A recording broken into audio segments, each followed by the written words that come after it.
Bueno, buenas tardes. Saludos a toda la audiencia y los que nos están viendo. Vamos a iniciar este primer bloque del curso online Complicat, que es una iniciativa del Grupo de Trabajo de Hemodinámica de la Sociedad Española de Cardiología Pediátrica y Cardiopatías Congénitas. Quiero presentar a los moderadores de este bloque. Doctor César Abelleira, que es el fundamental impulsor de esta iniciativa, ¿no? Y el doctor José Ignacio Carrasco, ambos son hemodinamistas reconocidos infantiles aquí en España. César trabaja en La Paz, José Ignacio trabaja en la FE en Valencia y yo mismo que trabajo en Coruña y que mi nombre, como veis, es Fernando Rueda. Voy a introducir brevemente a las dos personas, autoridades que hemos invitado a invitar este curso, el doctor Constancio Medrano, presidente de la Sociedad Española de Cardiología Pediátrica y Cardiopatías Congénitas, y el doctor Fernando Ballesteros, que es el presidente del Grupo de Trabajo de Hemodinámica de esta sociedad.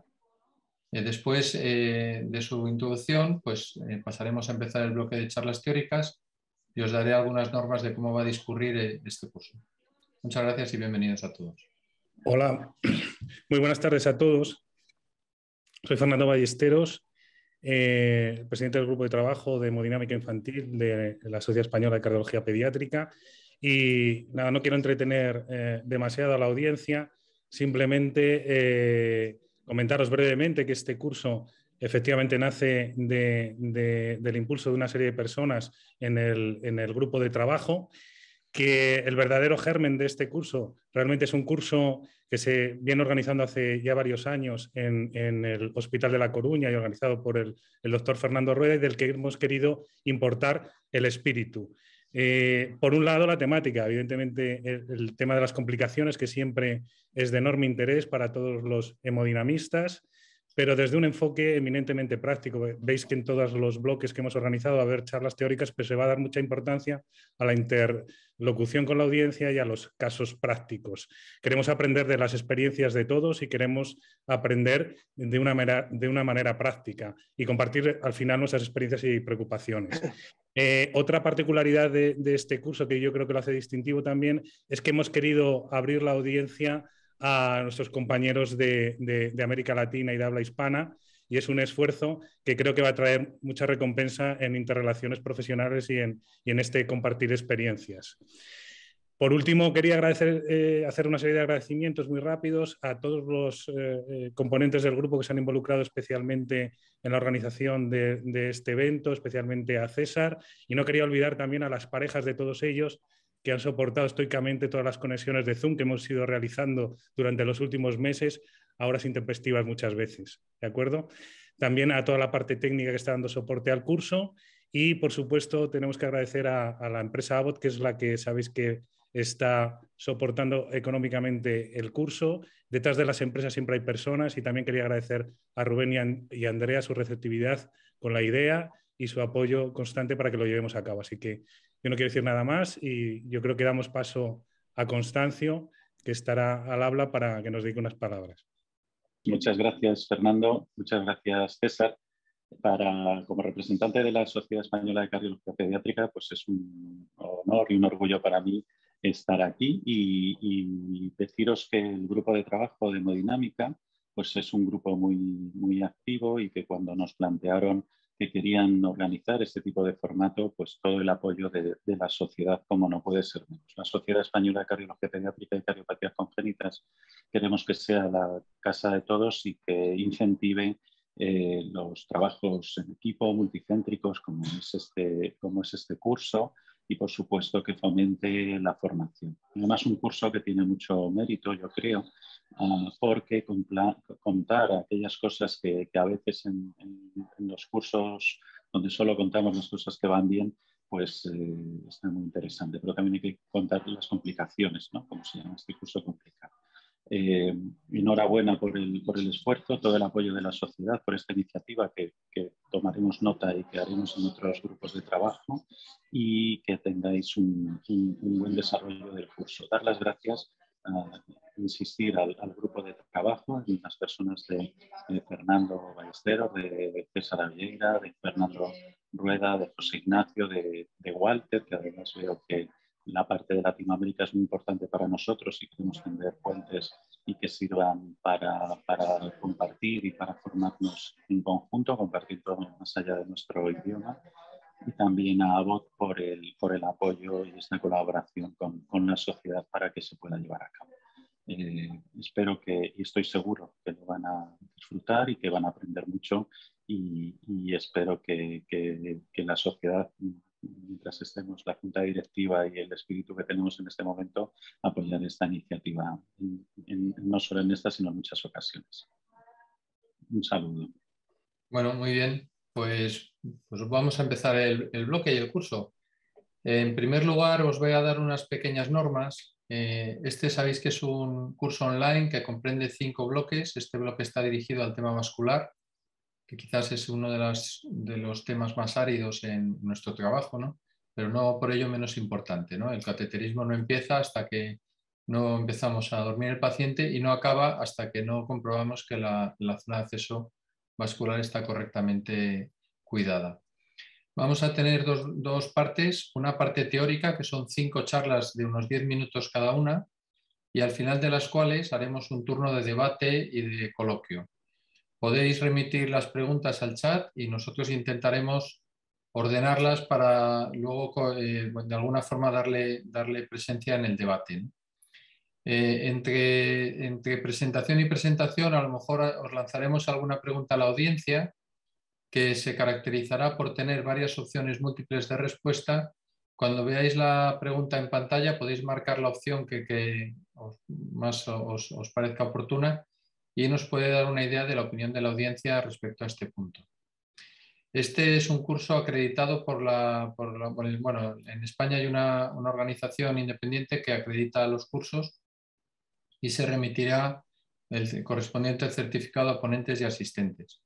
Es un curso grabado, con lo cual también se remitirán instrucciones precisas posteriormente a los asistentes para consultar las charlas en cualquier momento que consideren oportuna. Los ponentes y moderadores han dado el permiso para el tratamiento de los datos digitales, pero se ruega prudencia al ser un curso de complicaciones en el trato de las imágenes o comentarios o casos que hagamos. Finalmente quiero, bueno, aparte de lo que nos han comentado los presidentes, quiero agradecer especialmente la asistencia a nuestros compañeros del otro lado del Atlántico, que la verdad es que para nosotros es una oportunidad. Nosotros somos un grupo pequeñito, nos llevamos muy bien, compartimos muchas vivencias para aprender y esperamos poder ampliar esta sensación a vosotros, ¿no? Nos gustaría que el estilo y el ambiente de este curso fuera un estilo y un ambiente de especial simpatía, colaboración y amistad. Con lo cual, dicho esto, voy a empezar a presentaros al primer ponente, que es Raúl Arieta, que es responsable del Laboratorio de Hemodinámica del Instituto do Coração, no sé si lo digo bien, perdóname Raúl, de San Pablo, Brasil, y que nos va a introducir un tema sobre el acceso coguiado. Y aprovechando su charla, voy a lanzar la primera pregunta a la audiencia y así nos sirve un poco de entrenamiento sobre cómo hacer este tipo de preguntas, ¿no? Entonces, si me podéis poner en pantalla la pregunta de votación número 1, la pregunta sería: ¿utilizáis acceso ecoguiado en vuestra rutina diaria? Veréis que hay 3 opciones. La primera, siempre; la segunda, solo casos seleccionados; y la tercera, solo para rescate de la actividad rutinaria. Y cuando queráis, ya en cuanto la veáis en pantalla, podéis marcar la correcta, o la correcta será la que vosotros marquéis y nosotros veremos el porcentaje de las correcciones, ¿no? Bueno, Raúl, ya ves cómo queda el tema, más o menos un 37% siempre, un 49% solo casos seleccionados y un 20% solo para rescates. Esto puede ser una buena introducción para tu charla, cuando quieras, Raúl. Bueno, muchísimas gracias. Agradecerle al grupo de hemodinamia de la Sociedad Española de Cardiología y me siento muy honrado de poder participar de este evento tan importante y con un tema tan nuestro, ¿no? Del laboratorio de hemodinamia. Entonces me tocó un poco hablar de por qué a ciegas si disponemos del eco o del ultrasonido para hacer los accesos vasculares, cuál es mi visión. básicamente. Durante muchos años de mi entrenamiento siempre nos acostumbramos a ir atrás de los vasos y los vasos siempre huyendo de nosotros, queriendo por un lado, por el otro y enseñando eso a los residentes y a los fellows. Y realmente muchas veces sin ver uno tiene muchas dificultades y puede terminar agarrando vasos no apropiados, situaciones accidentales y accidentes bastante complicados. Pero el que paga realmente todo esto es el paciente. Y fíjense, esto es un caso real que encaminaron para mí después de un intento de un Rashkin, de una atroceptostomía. Vean el bebé todo disecado y aquí fíjense la cantidad de punciones que este niño tenía.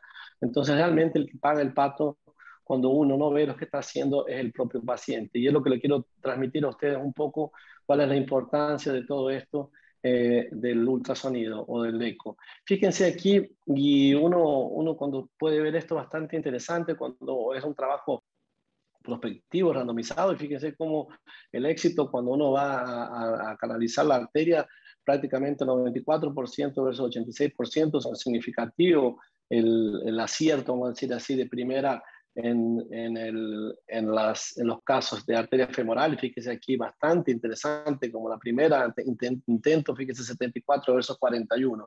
Y esto es muy importante, sobre todo en aquellos niños muy chicos o en aquellos accesos complejos.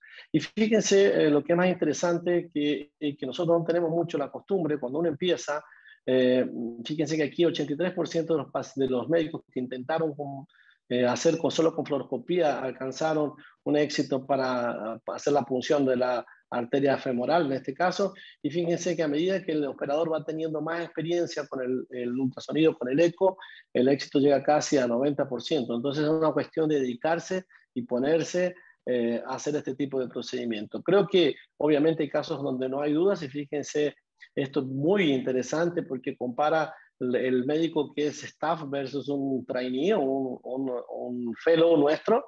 Y fíjense cómo el fellow prácticamente le consigue hacer la punción el 95% de las veces con ultrasonido, obviamente que mucho menor medida con fluoroscopía. En cambio, un staff como nosotros puede hacer de las dos formas. Pero lo más interesante que les quiero compartir es que si uno le enseña desde al principio al fellow, el fellow probablemente va a adquirir una experiencia, una experticia mucho más rápida que la nuestra, con alto índice de éxito. Y fíjense en los casos, en este caso que era un grupo de accesos en pacientes no cardíacos y vasculares, cuando el pulso no es palpable, realmente aquí la diferencia cuando uno usa el eco es bastante importante. Pero ¿cuántos accesos vasculares nosotros tenemos? Tenemos millones de accesos vasculares, desde los venosos, los arteriales, los híbridos. ¿Y a cuánto nosotros usamos realmente el eco para ayudarnos en el acceso para el cateterismo? Esta es la experiencia nuestra desde 2013, que yo trabajo aquí en la Universidad de San Pablo. Son casi 3.500 pacientes que hicimos, y todos los pacientes le quería mostrar cuál es la casuística nuestra con ultrasonido, con eco. 90% de las veces nosotros funcionamos, hacemos la punción con el ultrasonido, con el eco, y en el 10 al 11% no lo hacemos. Y fíjense que cuando uno se pone a ver cuáles eran los pacientes que no hacíamos la punción con el ultrasonido, eran los pacientes que tenían mayor superficie corpórea y los pacientes que tenían mayor edad. O sea que hay una tendencia de ese paciente adulto, de a veces cuando uno está apurado, de hacerlo sin el ultrasonido, sobre todo cuando es un acceso venoso.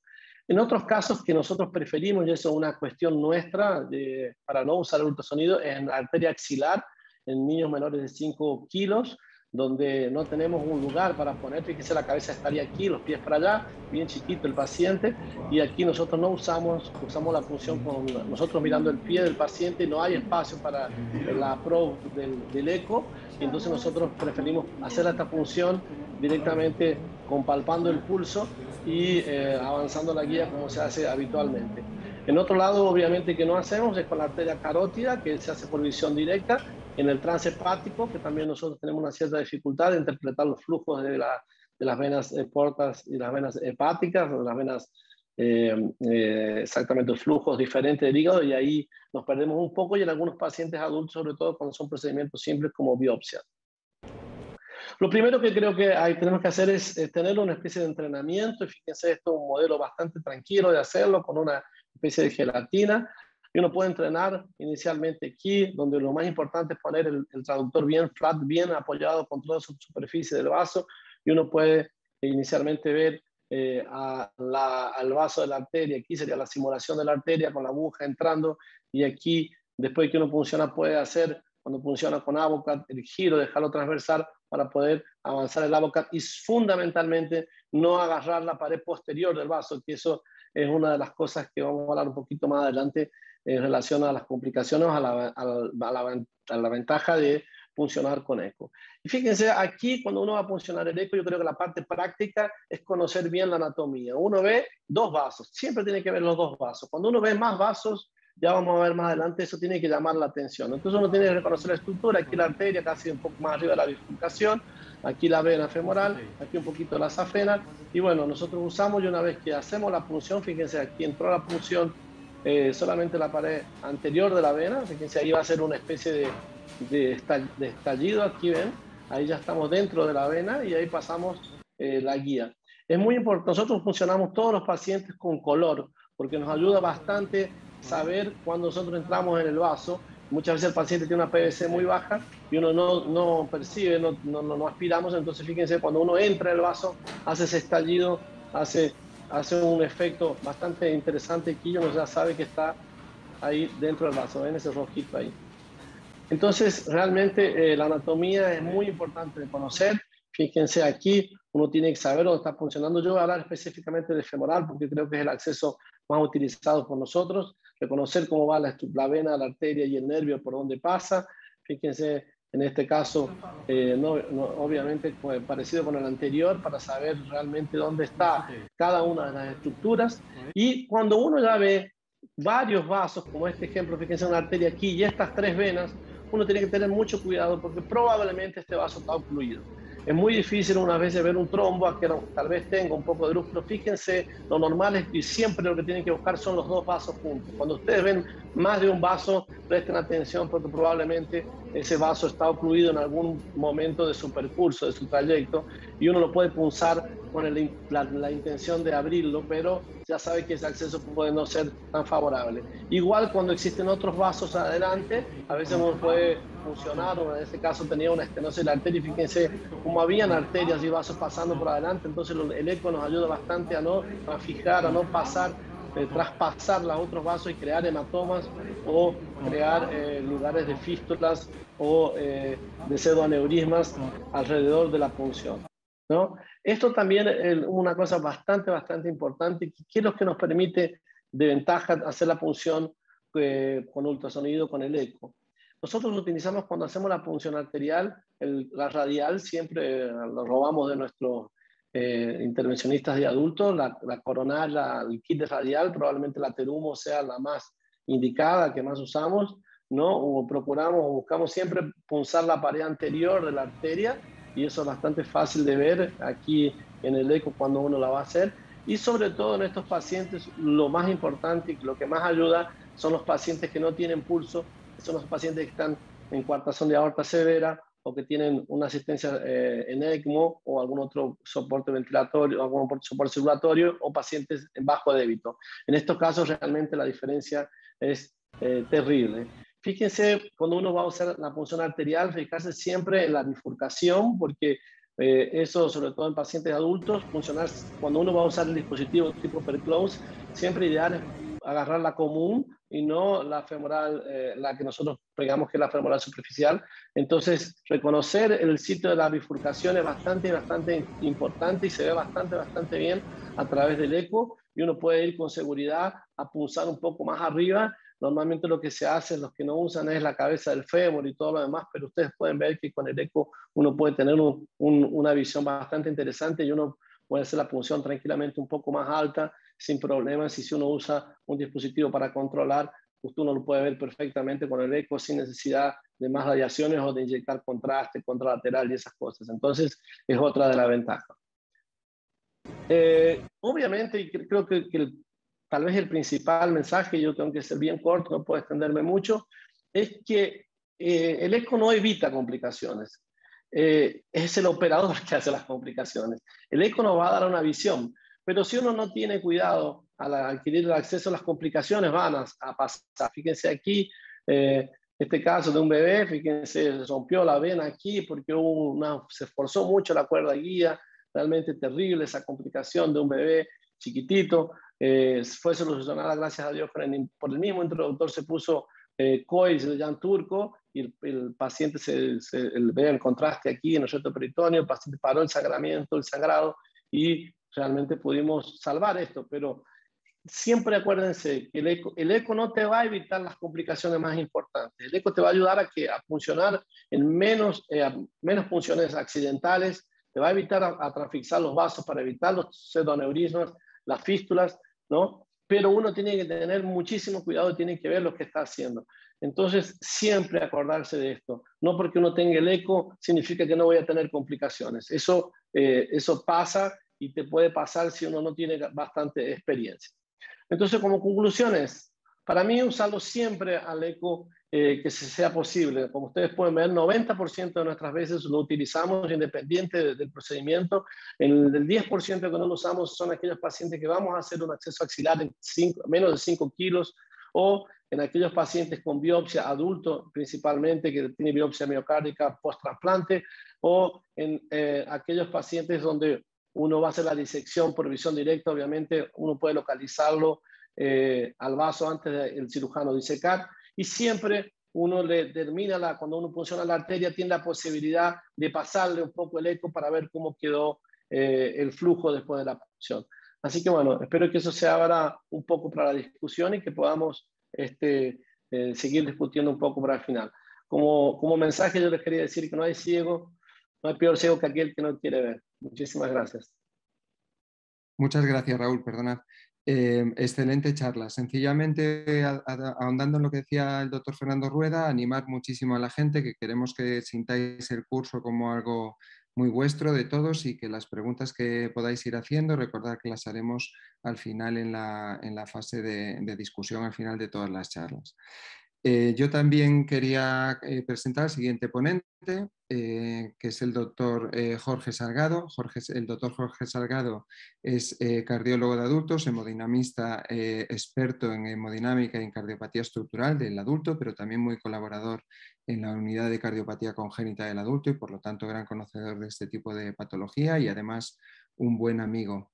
Nos va a dar una charla sobre los sistemas de cierre y de hemostasia vascular. Previamente a tu charla, Jorge, si no os importa, también querría poner una nueva votación para ver qué opina la gente previo justo a la charla y después para complementarla con tu ponencia. Si la podéis poner, la votación sería la votación 2 y la pregunta es: ¿cómo abordáis la hemostasia final en aquellos accesos arteriales en pacientes donde se utiliza un gran French de entrada? Entonces, las opciones serían 1, de manera manual; 2, con algún dispositivo externo de compresión neumática; y 3, de rutina con dispositivos de cierre vascular. Si queréis, aprovechamos un momento para hacer esta votación.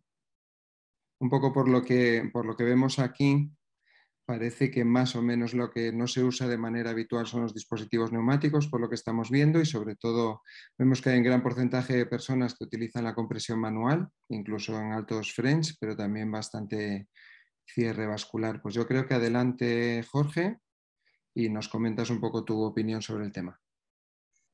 Bueno, muchas gracias por haberme invitado una vez más a participar con vosotros en este tipo de cursos. Yo os voy a hablar un poquillo de las posibilidades que tenemos para cerrar la puerta, para hacer un poco de hemostasia al final del procedimiento. Y los sistemas básicamente son de dos tipos: la compresión o los dispositivos mecánicos. En cuanto a la compresión, la más habitual es la compresión manual.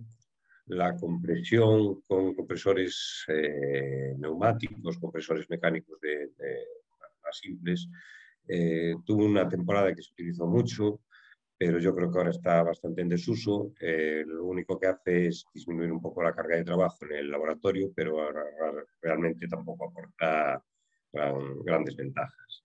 Y una alternativa que es bastante atractiva es el uso de parches hemostáticos. Ahora hay multitud de sistemas en el mercado. Todos ellos lo que hacen es aumentar favorecer la hemostasia, pues con distintas sustancias que están impregnadas en el parche, Y en niños tienen la ventaja de que evitan la progresión prolongada y eso puede ser importante para evitar el espasmo, sobre todo en niños pequeños con arterias muy pequeñas. Bueno, en cuanto al otro gran grupo de sistemas, son los dispositivos mecánicos de cierre, que hay también, básicamente, son de dos tipos, los que están basados en un tapón, pues de un polímero, de colágeno o con anclas, y los dispositivos que funcionan con un sistema de sutura o de grapa.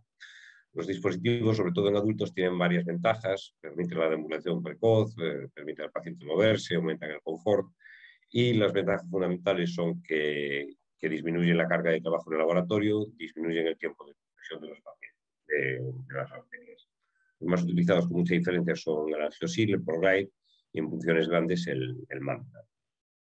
El angiosil es de lejos el más utilizado, sirve para cerrar funciones de 6 a 8 frames, aunque cierra sin mucho problema una función de 9 o incluso 10 frames. La curva de aprendizaje es muy fácil y el sistema es sencillo. Es un ancla intravascular de un polímero reabsorbible y unida con un hilo a un tapón de colágeno que queda completamente extraarterial, y la presión de las dos partes del dispositivo alrededor de la pared arterial consigue la hemostasia. Esta es la base del dispositivo, se introduce sobre guía dentro del vaso. En el momento que está introducido con un marcador de sangrado, se despliega este ancla intravascular y simplemente al retirar el dispositivo se comprime el colágeno contra la pared arterial, queda más o menos este burbuño fuera de la arteria y esto lo produce la hemostasia. La principal limitación del angiosil son que solo permite cerrar vasos de funciones de hasta 9 French y sobre todo que necesita arterias de un cierto tamaño. Recomiendan es utilizarlo en vasos como mínimo de 6 milímetros y esto limita bastante el uso en niños porque en arterias muy pequeñas el ancla protruye mucho y puede producir una obstrucción significativa. El otro gran sistema que se utiliza es el ProGlide, es un sistema basado en sutura no reabsorbible. Básicamente el sistema tiene un ancla intravascular sobre el que queda puesto sobre la pared arterial, se avanzan las agujas hasta este ancla llevando y atrapan estos hilos y al retirar el dispositivo el hilo queda alrededor de la punción. Este es el nudo que ya viene integrado dentro del dispositivo en un hilo con filamento y la tasa de éxito también es muy alta. Este es un vídeo básico del funcionamiento. Aquí se despliega el ancla dentro de la arteria, se avanzan las agujas desde el catéter al miembro, atrapa estos hilos y al retirar el dispositivo corre alrededor de la punción, se forma el nudo dentro del dispositivo y nada más que hay que apretarlo. Las limitaciones del ProGlide son también importantes en niños, no se recomiendan diámetros de vaso de menos de 5 milímetros y especialmente si en zonas que puede hacer espasmo. El espasmo de la femoral es una complicación grave que el ancla puede atrapar el endotelio y puede producir envenenamiento de la arteria y es importante no utilizarlo en vasos pequeños. La limitación en adultos fundamentalmente es en vasos muy calcificados porque las agujas van a resbalar sobre las placas de calcio y a veces no consiguen llegar al ancla. Y tiene una curva de aprendizaje un poquito más larga que el angiosil. En los primeros casos es más frecuente el fallo.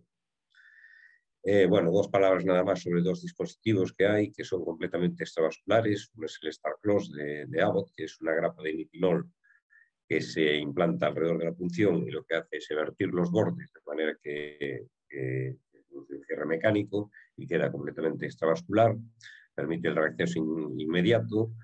Tampoco está, que yo sepa, recomendado en sus niños. Por otra parte, tampoco gusta dejar una grapa ahí permanentemente en un niño y también tiene limitación en arterias calcificadas. Y otro dispositivo es el MINX, que lo que hace es utilizar un tapón completamente extravascular de un polímero de polietilenglicol que cierra funciones de hasta 7 French y también es completamente reabsorbible.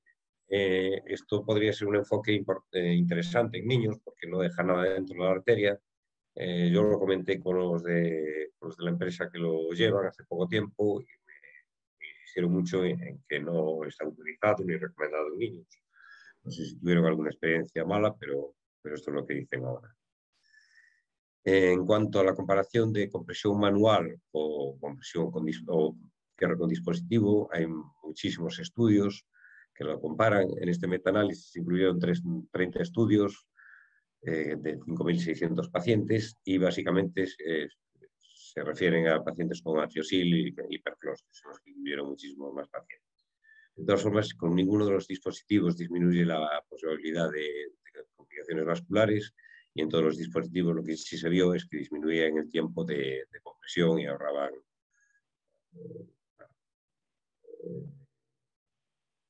endpoints menores como el paciente o el tiempo de que tiene que estar en cama y cosas así. Pero lo que son complicaciones vasculares ni mayores ni menores, no hubo ninguna diferencia entre compresión manual y dispositivos. En el caso de punciones de gran calibre, más de 10, 12 French, ya la compresión manual o mecánica es bastante arriesgada y bueno, casi siempre se utiliza dispositivos mecánicos. En este caso, las dos posibilidades que hay es utilizar varios percloses, pues con un poco de ángulo entre ellos, o utilizar un dispositivo de cierre manta. Este es un dispositivo que tenemos desde hace relativamente poco tiempo, es muy parecido al anfiosil, pero con diámetros más grandes y permite cerrar punciones de hasta 25 French. En cuanto a la tasa de éxito, en este estudio se vio que era alrededor de un 96% y los predictores de complicaciones en el manta fueron el sexo femenino, el acceso femoral izquierdo y la combinación de unas arterias pequeñas y muy profundas, más de 40 milímetros de profundidad.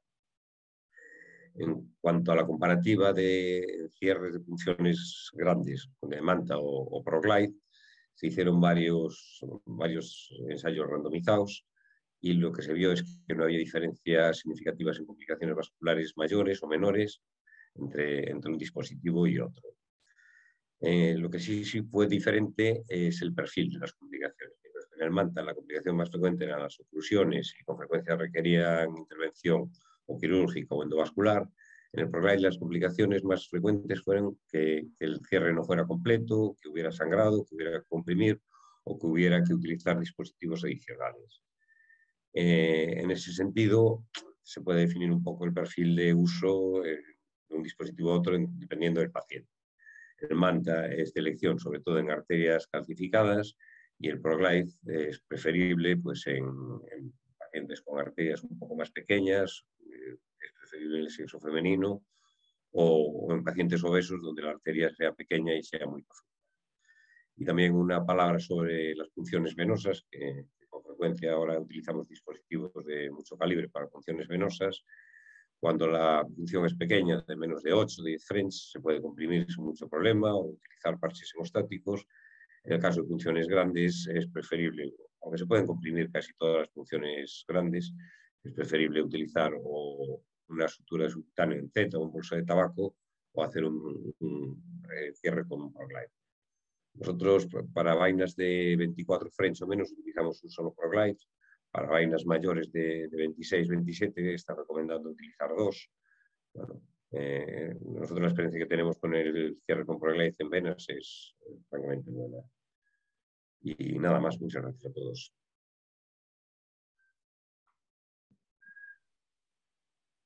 Muchas gracias, doctor Salgado. Excelente presentación. Sigo animando a la audiencia a que nos lance las preguntas y al final de las ponencias se contestarán. El siguiente presentador es el doctor Fernando Rueda. No hace falta volver a presentarlo. Hemodinamista y amigo, trabaja en el complejo hospitalario de Coruña y nos va a hablar de las complicaciones en el acceso vascular, cómo prevenirlas y cómo tratarlas. Cuando quieras, Fernando. Bueno, buenas tardes de nuevo. Ahora ya estamos digamos, en faena. Yo la charla que es difícil a veces hacer estas charlas, ¿no? Pero la he dividido en 4 puntos y voy a ir de uno en otro a ver qué os parece, ¿no? Efectivamente, podemos prevenir y tratar las complicaciones vasculares, pero es mejor prevenir que curar. No es el lado bueno, ¿no? Estar en el tratamiento. Para eso es importante, ya algún ponente, Raúl o Jorge ha dicho algo de esto, conocer la anatomía y relacionarlo con lo que nos puede pasar, conocer el material y ser muy meticulosos y elegantes en el acceso vascular, ¿no? En segundo lugar, saber en dónde nos metemos, o sea, reconocer los pacientes de riesgo. Fundamentalmente me referiré a los neonatos y mirar el paciente, mirar el vaso, mirar lo que estamos haciendo para verle lo que nos puede suceder. En tercer lugar, un recuerdo rápido de las principales complicaciones que probablemente las conocéis vosotros mejor que yo, pero conocer algo siempre es ir por delante de ese mismo problema. Y por último, estar prevenido y trabajar en cursos de formación. Entonces, no sé por qué, no me va la... Ahora, en cuanto a la anatomía, algo ya se ha comentado. La anatomía no es muy compleja, pero hay 3 puntos importantes en el acceso inguinal. Los he marcado en rojo. Uno es la bifurcación, otro es la arteria epigástrica inferior y otro es la arteria circunfleja ilíaca profunda. Y os comentaré por qué. Ya lo comentó Raúl muy bien al hablar del eco, ¿no? Nosotros el punto, el endpoint perfecto para pinchar está entre el origen de la epigástrica y la bifurcación. Podemos utilizar la cabeza femoral, pero no necesariamente esto es lo que hacemos habitualmente. Lo que sí que tenemos que ver es si tenemos algún problema e intentar identificar estos márgenes y estos puntos anatómicos por eco o por escopia, ¿no? Y esto es lo que nos puede pasar. Si hacemos un abordaje demasiado bajo, tenemos un riesgo de trombosis, obstrucción, pseudoaneurisma y además a lo mejor no nos caben las vainas, ¿no? Si hacemos un acceso demasiado alto va a ser difícil comprimir, podemos tener hematomas retroperitoneales y tendríamos que intentar estar en esta zona, ¿no? Muy bueno el comentario de Raúl del acceso a la pared posterior, la verdad. Eso lo vemos con eco, no con otra cosa. Y nosotros en nuestro hospital habitualmente utilizamos este material para pinchar en niños. Es el sistema introductor de Cook, que tiene una guía excelente de 0,18 pulgadas. La aguja es buena, pero no necesariamente es la que usamos. Recordad que hay sistemas de 7 centímetros de longitud, pero también sistemas de 4 centímetros y con ecotip. ¿Y por qué comentaba antes lo de la circunfleja? Porque fijaros, esta guía es muy flexible en la punta y es muy fácil que en el acceso se nos coloque directamente en la circunfleja. Y a veces pensamos que no va y es simplemente rectificar y cambiar la dirección de la guía. Es importante conocer el arma que tenemos en la mano. Estas son las agujas que solemos utilizar en mi hospital. Cada una tiene unas características distintas de bisel y del filo. Y no digo cuál es mejor, la mejor es con la que uno se siente más a gusto, ¿no?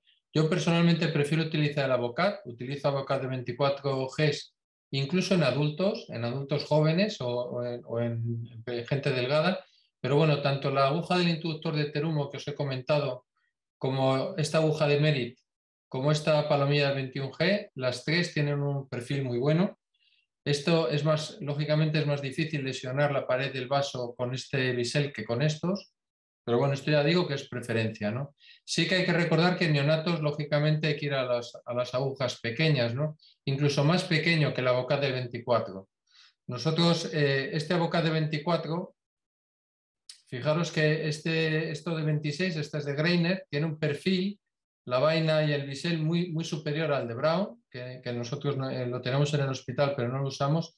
Y este que es también de Brown, esto es un error, es el que os comenté antes, el Avocat de 24G, tiene un perfil bastante bueno. Por aquí cabe una guía de 0,18, por aquí no. Si usamos una Avocat de 26, tenemos que usar una guía de 0,14 y luego hacer un intercambio, ¿no?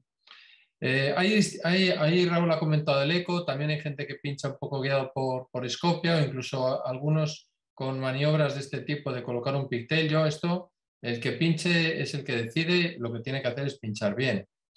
Y si tenemos en algún momento algún problema, con la guía no entra, algo falla, mi consejo es repetir el acceso. Nosotros hemos trabajado mucho en el experimental el tema de la punción, viendo con endoscopia exactamente lo que pasa y nos encontramos cosas muy curiosas. Fijaros, esto es lo que pasa a veces dentro de un vaso y tú no eres consciente de este problema, ¿no? Entonces, no está funcionada la pared posterior ni nada, está simplemente desgarrada la íntima. Y si aquí mi consejo es, ves que hay algún problema, la guía no va bien, mejor retirar y volver a entrar, a no ser que tengas bueno, hayas identificado un problema como el que os comenté antes. Y si hay dudas, se puede mirar por Scopia, a ver dónde estás, si es un abordaje bajo, alto o correcto, o incluso hacer una pequeña geografía. Una cosa que hacemos siempre que vamos a hacer o colocar después un sistema de cierre vascular, hacemos una geografía para ver dónde hemos pinchado, ¿no? Porque si luego ya metemos una vaina grande, luego el problema ya lo tenemos, nos lo hemos cocinado, ¿no? Entonces, si tenemos un acceso inadecuado, por ejemplo aquí en la bifurcación o aquí por encima de la epigástrica, esto lo hacemos con el sistema, con el inductor pequeñito del sistema introductor, retiramos y volvemos a pinchar y no seguimos el procedimiento hasta que no estamos seguros que estamos en un sitio adecuado, ¿no? Aquí tenéis un neonato que dice, bueno, es un lactante, pero tuvo un cateterismo de neonato, es un niño pequeño.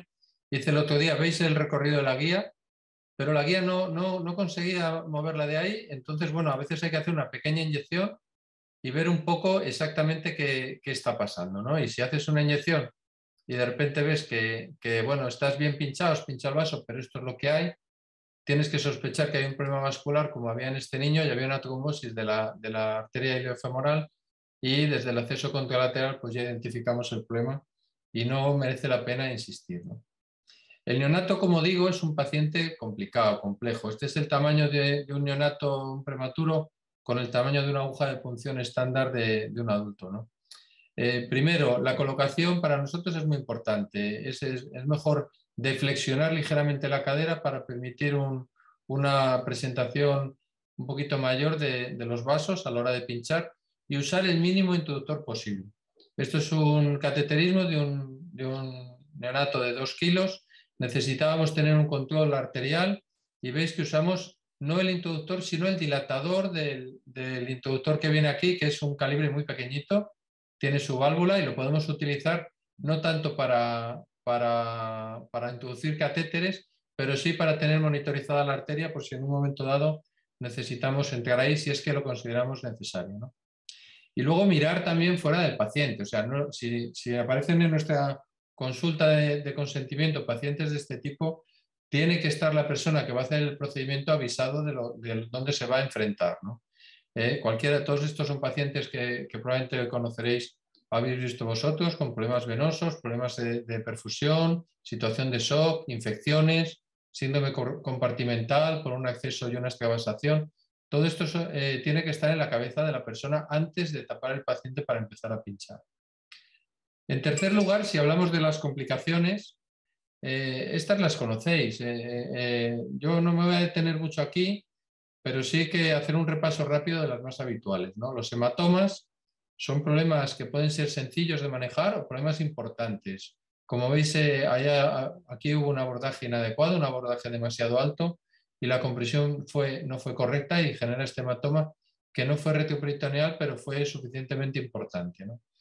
Si es retroperitoneal, es una complicación que puede llegar a ser muy grave, porque a veces uno no la ve, no es una cosa tan fácil de reconocer hasta que el paciente empieza a tener unos síntomas importantes, ¿no? Los factores predisponentes es el tipo de paciente, la punción alta, el tamaño del introductor y hay que intentar reconocerlo rápidamente para revertir la situación y poner tratamiento.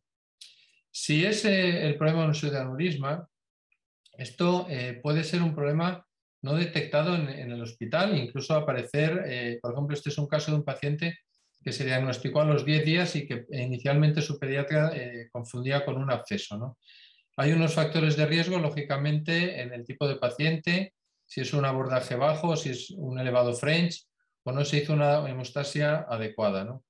El tratamiento puede ser de varias formas, o por compresión o con inyección por trombina, y tiene una cierta eficacia, ¿no? En el caso de la fístula arteriovenosa, este es un problema que tampoco tiene por qué ser necesariamente detectado en el momento del ingreso del cateterismo, aparece más tarde. Entonces, de forma rutinaria nosotros recomendamos una valoración o bien por su médico de zona en nuestro hospital o por su médico de cabecera al mes del procedimiento para revisar los accesos vasculares, ¿no? Hay factores de riesgo y en casos severos puede dar lugar a una situación importante que necesite incluso cirugía. La trombosis venosa desgraciadamente todavía vemos con relativa frecuencia este problema, ¿no? Y esto es un problema porque son pacientes que necesitan accesos repetidos o procedimientos repetidos, ¿no? El problema no es muchas veces el procedimiento de cateterismo, el problema está a lo mejor en niños que son sometidos luego a múltiples intervenciones, procedimientos, etc. Nosotros tenemos un protocolo bastante aparentemente denso en el hospital sobre cómo manejar los problemas de los vasculares de los pacientes post-cateterismo. En primer lugar, hay una sesión colgada que los residentes tienen que saber o ver, o si tienen dudas, consultar.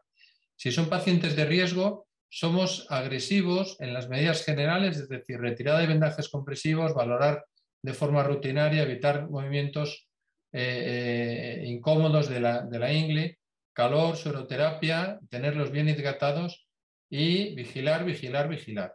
Si hay un espasmo vascular arterial, mantenemos las mismas medidas y consideramos siempre pasar al siguiente apartado, que sería cuando hay un espasmo tipo 2, ¿no?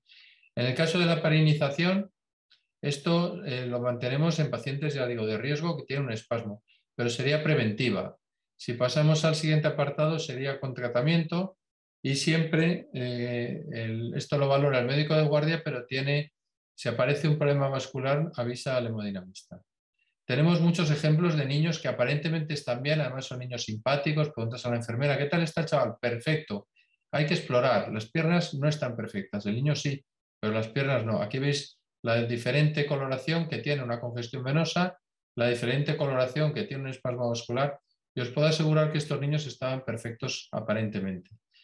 Simplemente con compresión y prehidratación, calor y elevación, en 24 horas la mejoría es rápida. Nosotros hemos encontrado mucha mejor, un antes y un después en el uso de los parches hemostáticos y retirada del vendaje compresivo. Antes utilizábamos vendajes compresivos de unas 4, 5 o 6 horas. Desde que usamos los vendajes, hemos retirado esos vendajes compresivos y hacemos no compresivos y utilizamos el parche hemostático, vemos pocas veces ya estos espasmos, ¿no? Si los vemos en un primer lugar, utilizamos lo que os he comentado, hiperhidratación, calor, heparina, 24 horas, y muchas veces el paciente cuando lo valoramos está perfecto. Muchos de los problemas se mantenían por un espasmo con una arteria comprimida sobre la que se hacía una trombosis. Eso es lo complicado de tratar, ¿no? La trombosis arterial, lógicamente, es más frecuente en neonatos y lactantes pequeños o cateterismos intervencionistas con acceso arterial alto, y esto hay que estar atento porque puede ser un problema a largo plazo, ¿no? Entonces sería el espasmo tipo 2, sería cuando tenemos un paciente que ya tiene clínica, dolor, lesiones cutáneas, frialdad. Siempre consideramos valoración ecográfica, medidas generales, como hemos dicho, pero con muchísima más intensidad de observación, y consideramos el inicio de trombolisis o consultar con nuestros colegas de vascular si fuera necesario. Y luego intentar imaginar lo que están pasando dentro de los vasos, ¿no? Esto que ha comentado Jorge Salgado está muy bien, pero luego los dispositivos cuando se colocan no pueden quedar siempre como nosotros queremos, ¿no? Y esto es todo lo que puede ocurrir al colocar un dispositivo como el Manta, ¿no? Por ejemplo, el dispositivo puede caer enganchado y la persona piensa que está sobre la pared del vaso y en vez de estar anclado aquí, está anclado aquí. Si tú liberas ahí el colágeno se mete dentro. Lo mismo te puede pasar si hay una placa de ateroma o si se engancha en un vaso o si esté una punción muy cerca del ligamento y no hay una posición adecuada, o directamente si es una persona obesa y no hay una posición adecuada. Y todo esto tiene distinto abordaje, por lo tanto hay que pensar siempre en lo que pasa dentro, ¿no? Yo creo que esto es una toma en un Fantomas, en una simulación de cuando hacemos el curso de complicaciones, pero el eco puede ayudar. Fijaros que bien se ve el angiosín. Esto ya hay artículos, esto lo hicimos hace 4 años, pero ya hay artículos en la literatura sobre este tema y uno puede controlar si la liberación, la posición es adecuada o si el ancla se te queda bien colocado, o a lo mejor con la tracción, como pasa aquí la persona traccionó con un poco de intensidad y queda colocado fuera del teórico vaso, ¿no? En principio, otra complicación que nos pasa poco, pero a veces pasa, es cuando hay una extravasación de suero en un niño que se va a cateterizar y aparece este problema, ¿no? Entonces hay que levantar, extruir, simplemente con elevación, calor local y hacer algo de masaje, recupera rápido, pero si esto no lo reconoces y te pones a hacer el procedimiento con la pierna tapada, pues cuando acabas el procedimiento puedes tener un problema. Más grave es en el caso del acceso radial en adultos, esto en niños afortunadamente no se ve, pero un compartimental en un acceso radial puede ser un problema importante y también el manejo es parecido, un manejo rápido de apertura de piel, compresión y salida de sangre puede ayudar a resolver el problema. Y por último, y como parte final de esta charla, evidentemente es la formación. Lo primero son este tipo de cursos. Yo creo que es fundamental tener un intercambio de información entre profesionales, un intercambio serio de lo que nos ha pasado, cómo lo hemos solucionado o no lo hemos solucionado, para que siempre todos aprendamos y no nos pueda pasar. Y luego trabajar con modelos de simulación. Esto es un pequeño vídeo que, bueno, realmente viene a ser un poco lo que el trabajo de varios años en cursos aquí en Coruña, que es un curso que, bueno, nos juntamos la gente del grupo de hemodinámica, fundamentalmente César, Zunzunegui, Federico y yo, y organizamos esto, nos permite intercambiar opiniones. Tenemos ya la satisfacción de haber recibido casi 50, 30 y tantos, 40, 50 alumnos entre nacionales y extranjeros. Veis que practicamos con modelos de simulación, con modelos 3D, con personas, incluso modelos humanos, que lo único que no nos dejan es pincharlo, ¿no? Y lógicamente con modelos animales, ¿no? Trabajamos con los cirujanos y la verdad es que estamos muy satisfechos. En 24 horas podemos sacar mucha información unos con otros de lo que hacemos y no hacemos y os sorprenderíais la cantidad de cosas que sabemos hacer, pero que cuando la transmitimos aprendemos de los demás. Este es el ejemplo que os ponía y este es el chaval que el modelo que contratamos para ECO.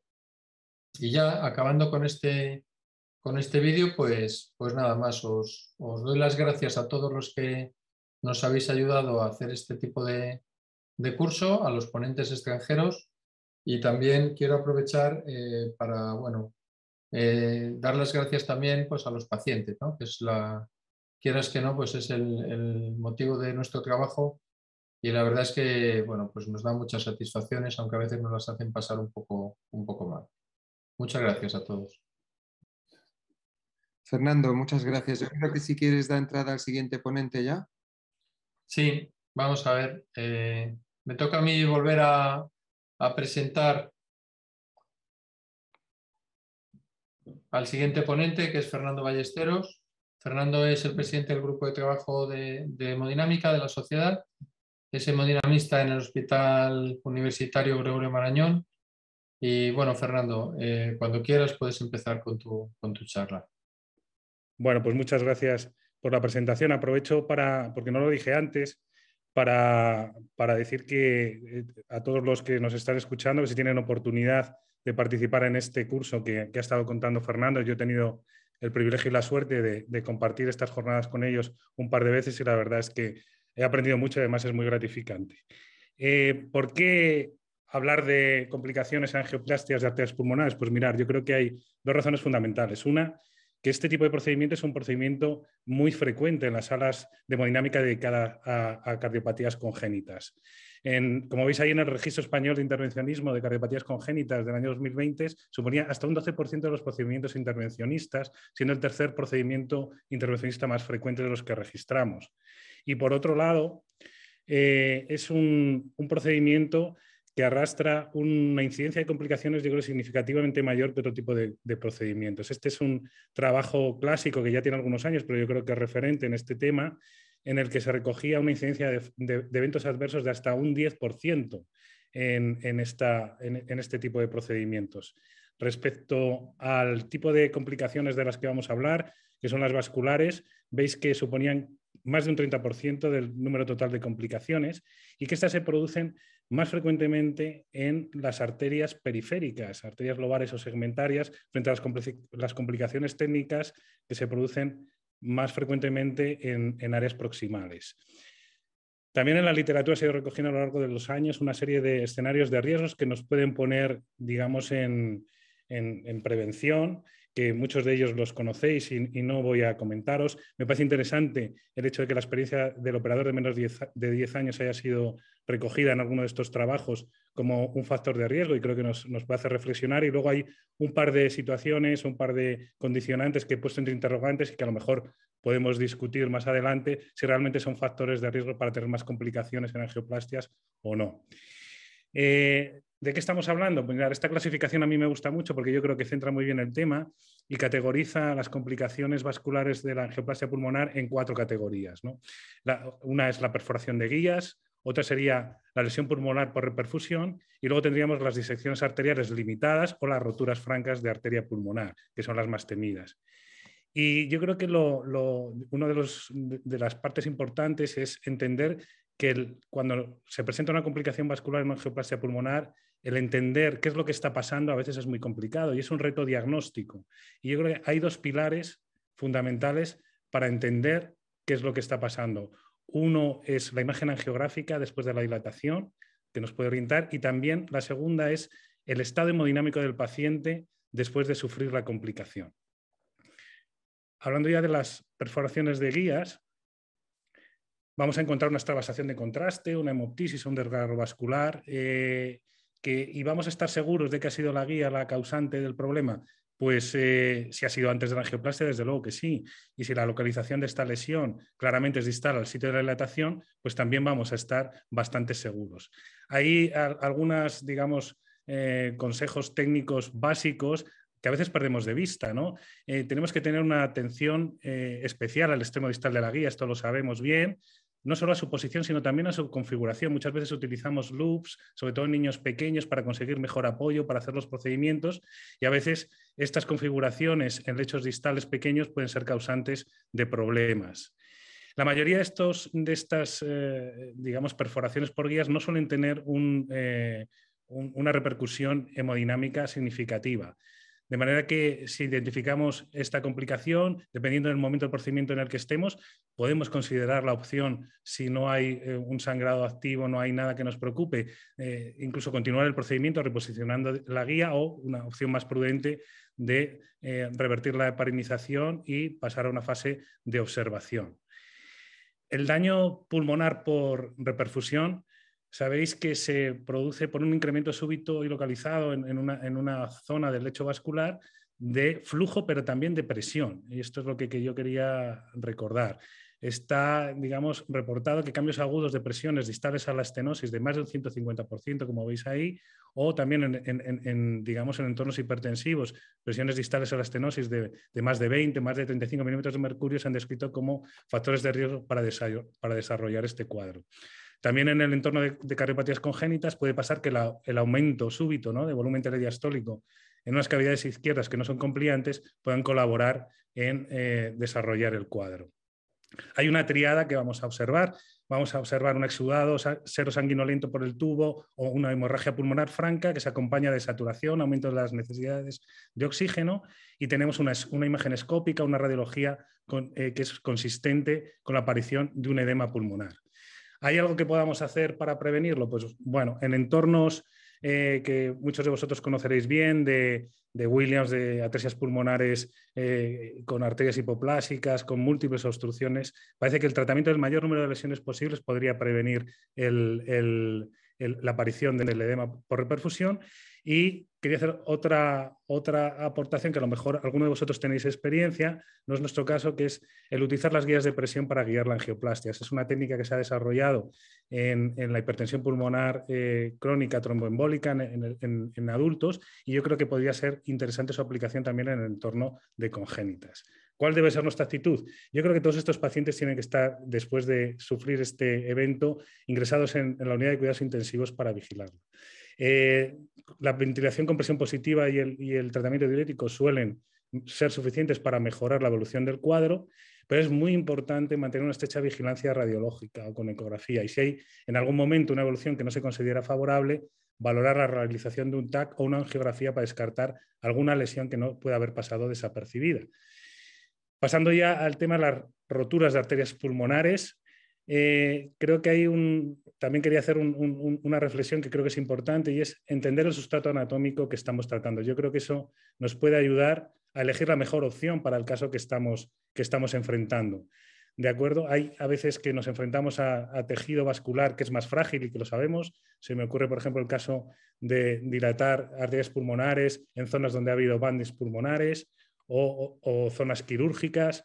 Eso nos puede ayudar a elegir de manera adecuada el tamaño y el tipo de balón y stent, pero no solo el diámetro respecto al diámetro crítico de la lesión, sino también la longitud del dispositivo que vamos a utilizar, teniendo en cuenta el vaso nativo que tiene alrededor. Por supuesto, debemos evitar cruzar segmentos dilatados con guías, especialmente si son rígidas, y a la hora de diagnosticarlo, volvemos al pilar básico que es la angiografía. A veces cuando se producen estas complicaciones es difícil mantener digamos, la frialdad para ir a hacer una angiografía precisa o no tenemos esa capacidad, pero si tenemos una rotura que no es limitada, vamos a ver una extravasación de contraste que se extiende al espacio pleural o que produce una colección ya sea de contraste o sangre que puede ser creciente, aunque no veamos digamos, exactamente la fuga. Si esa colección es creciente, debemos considerar que tenemos una rotura.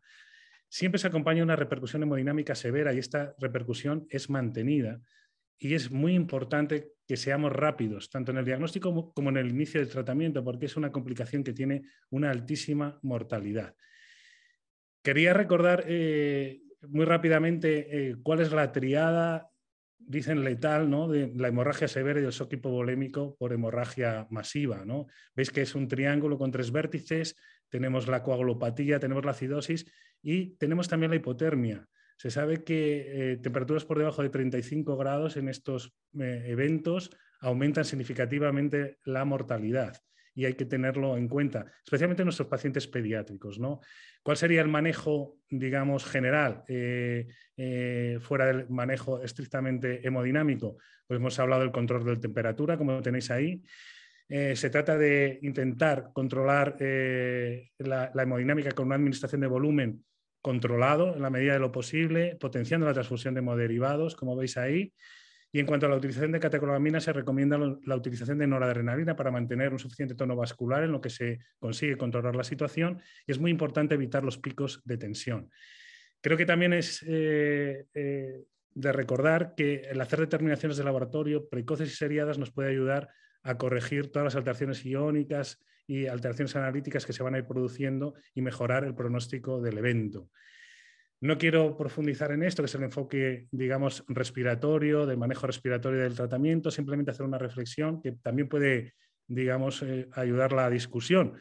Cuando tenemos una hemorragia severa y un hemotórax severo, ¿tenemos que drenarlo inmediatamente o tenemos que esperar a intentar solucionar el problema y luego drenarlo? ¿Por qué? Bueno, pues a veces esa, digamos, hemorragia puede hacer un efecto compresivo sobre la lesión que está sangrando y ayuda a estabilizar al paciente. El drenar a veces el hemotórax puede desencadenar un reinicio de la hemorragia y una desestabilización del paciente. Por supuesto, contar con la asistencia de los cirujanos y activar la alerta de ECMO.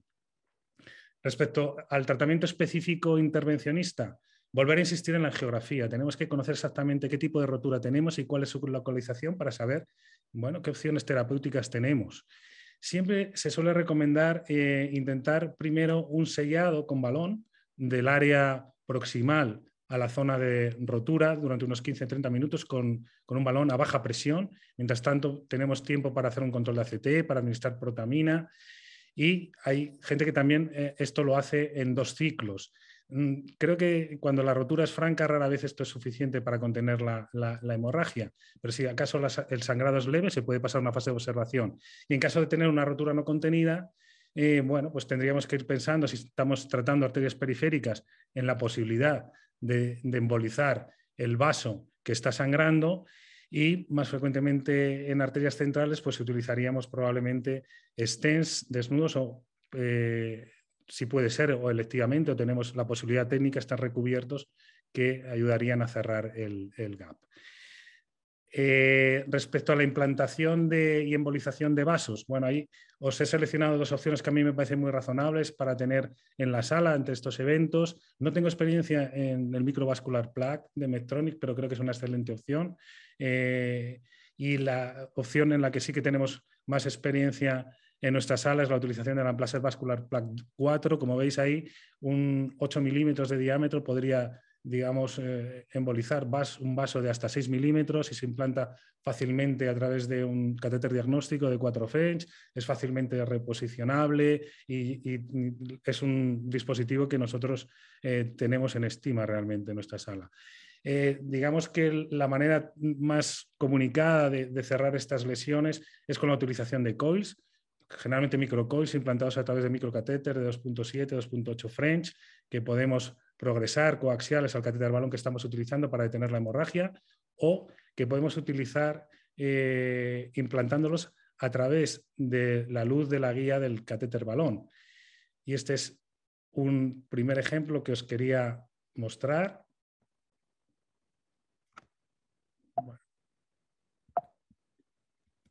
Bueno, ahí está.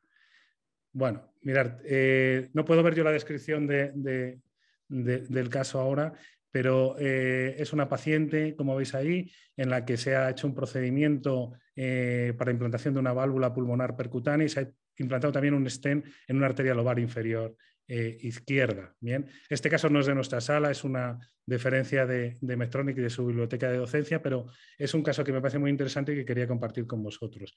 Veis que al terminar el procedimiento se produce un sangrado importante y esta es la última angiografía antes de ese sangrado y revisando las angiografías previas se llega a la conclusión de que el problema puede estar en la manipulación de la guía durante el procedimiento que ha estado no bien estabilizada, ¿no? De manera que manteniendo la guía se lleva un balón OptaPro de 6 milímetros hasta el área proximal de lo que puede ser el sangrado para detenerlo. Entonces se infla el balón y veis que además podemos utilizar la luz del propio balón para hacer una angiografía y localizar el sangrado. A continuación,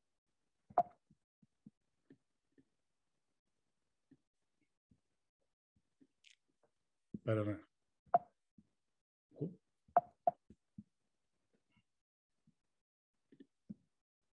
A continuación, como veis, se van a implantar una serie de coils de 0,35 a través de la luz del catéter balón.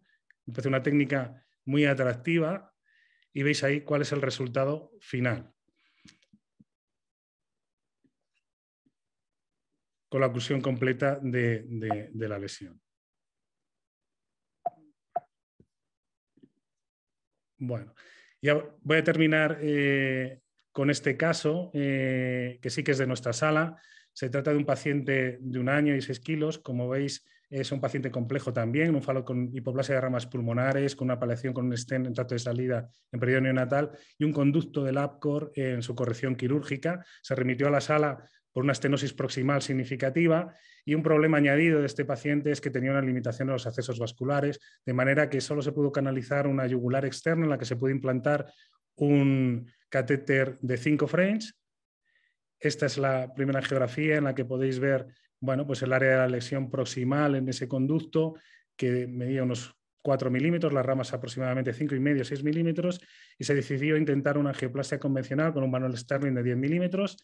Ese es el inflado del balón en el que estamos dilatando la parte proximal del conducto, pero se pensó que se podía hacer un segundo inflado de balón y este es el resultado, digamos, angiográfico de esa dilatación. Como veis, aquí empiezan los problemas porque el balón ha progresado y estamos dilatando la parte distal del conducto y también el origen de la pulmonar izquierda. Bueno, después de esta dilatación, la paciente sufre una hipotensión severa con desaturación que desencadena una parada cardiorrespiratoria y termina en una reanimación con rescate en ECMO, que tiene que ser además transtorácico por la falta de accesos. Y vamos a implantar un inductor de 7 French perventricular para poder introducir un catéter diagnóstico y como veis ahí estamos haciendo una primera angiografía, no vemos contraste pasara a la arteria pulmonar derecha, pero sí que vemos una pequeña extravasación de contraste en ese origen de la pulmonar derecha y lo que nos parece también, por lo menos un flap, que veréis en esta angiografía mejor, significativo en el origen de la pulmonar derecha. Y parece que puede haber otro accesorio en el extremo distal del conducto. Bueno, esta es otra angiografía, ya pasando una guía y pasando un pigtail, con el cual estamos empujando ese flap de la pulmonar derecha y estamos recuperando el flujo en la pulmonar. Y veis otra imagen que está coloreada ahí, que vamos viendo contraste aparecer en la vía aérea. Creo que esta es una imagen que cuando la ves no se te olvida. Pensamos que una manera posible de solucionar o intentar solucionar este problema era intentar deshacer o pegar estos flaps al tronco y al origen de la rama pulmonar con un intrastent de 36 milímetros, como veis, que implantamos montado sobre un balón de 10 milímetros, y posteriormente, para sellar mejor el conducto, se implantó también un CIPI de 22 milímetros recubierto montado en un balón de 10 milímetros. Este es el resultado angiográfico final, que fue muy satisfactorio, pero desgraciadamente la paciente, después de 3 días en la unidad de cuidados intensivos, presentó unas complicaciones neurológicas severas que hicieron que no superara este evento. Creo que de este caso se pueden sacar varias conclusiones, varias enseñanzas. Nosotros, desde luego, no las hemos olvidado, y simplemente como conclusiones finales, pues las que tenéis aquí. Ver que la angioplastia pulmonar tiene una incidencia mayor, más significativa de complicaciones que otros procedimientos intervencionistas, que suponen un reto, que precisan para su solución equipos multidisciplinares altamente experimentados. Creo que es importante también no olvidar las cuestiones técnicas mundanas, como la provisión de material de la sala, el posicionamiento adecuado de guías para prevenirlos. Y las claves para afrontar estos problemas creo que es establecer un diagnóstico diferencial entre las distintas lesiones que podemos enfrentar, con la angiografía y con el comportamiento hemodinámico del paciente durante la complicación. Y por supuesto que en caso de rotura arterial, activar rápidamente el protocolo de urgencia sin demora de tiempo. Pues muchas gracias por vuestra atención, y esto es todo lo que yo os quería contar. Muchas gracias, Fernando. La verdad, muchas gracias a todos por vuestras charlas, porque creo que están cumpliendo uno de los objetivos del curso. La ciencia está en los libros y esperábamos del curso más el arte y la experiencia de cada uno, y la verdad, en ese sentido, creo que todo está siendo muy, muy óptimo. Bueno, tengo el placer de presentaros ahora al siguiente ponente. El siguiente ponente es el doctor Walter Mosquera, es cardiólogo pediátrico formado en la Universidad de Buenos Aires, profesor de pediatría también en la Universidad ICESI, y cardiólogo intervencionista que trabaja en la Fundación Valle del Lili en Cali, Colombia. Y ahora mismo nos va a dar su presentación. Buenas tardes. Muchas gracias al comité organizador de este evento tan importante, y aplaudir la idea de unir a estos grupos de trabajo. Hoy nos toca hablar un poco de acceso de daño vascular, como trabajamos en aorta. Realmente es un tema muy interesante. No tengo conflictos de intereses, y para empezar, quiero hablar un poquito de la historia del tratamiento de la coartación de la aorta, porque casualmente en este tratamiento es donde se consiguen todas estas complicaciones. Crawford y Gross en el 45 empezó con las reparaciones quirúrgicas, y Singer en el 82 con el balón, y luego Loin con la hora usando el stent. Es simplemente para comentarles un poquito lo que es la distribución del vaso arterial. Es una íntima, que es endotelio, una externa, que es la adventicia, y una capa media en la cual, digamos, tenemos toda la anatomía del vaso. ¿Las lesiones cuáles son? Desgarros, aneurismas, disecciones y rupturas. Pero yo quiero que empecemos, y la idea es, en esta conferencia,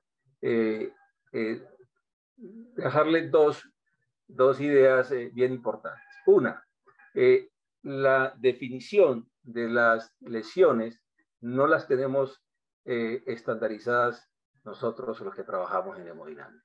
Mire, los desgarros, componente de íntima, algo de media, no adventicia, y el aneurisma definido como el falso aneurisma y el verdadero aneurisma, pero no se define muy bien. Mire que el COATS, coartación de aorta estudio on trial, habla de dilatación de la aorta sin criterio de tamaño para hablar de aneurisma.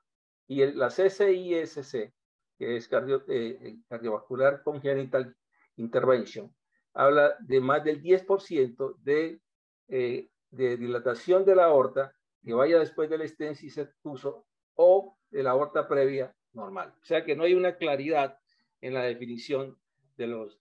Pero quiero hablar un poquito de las bases fisiopatológicas.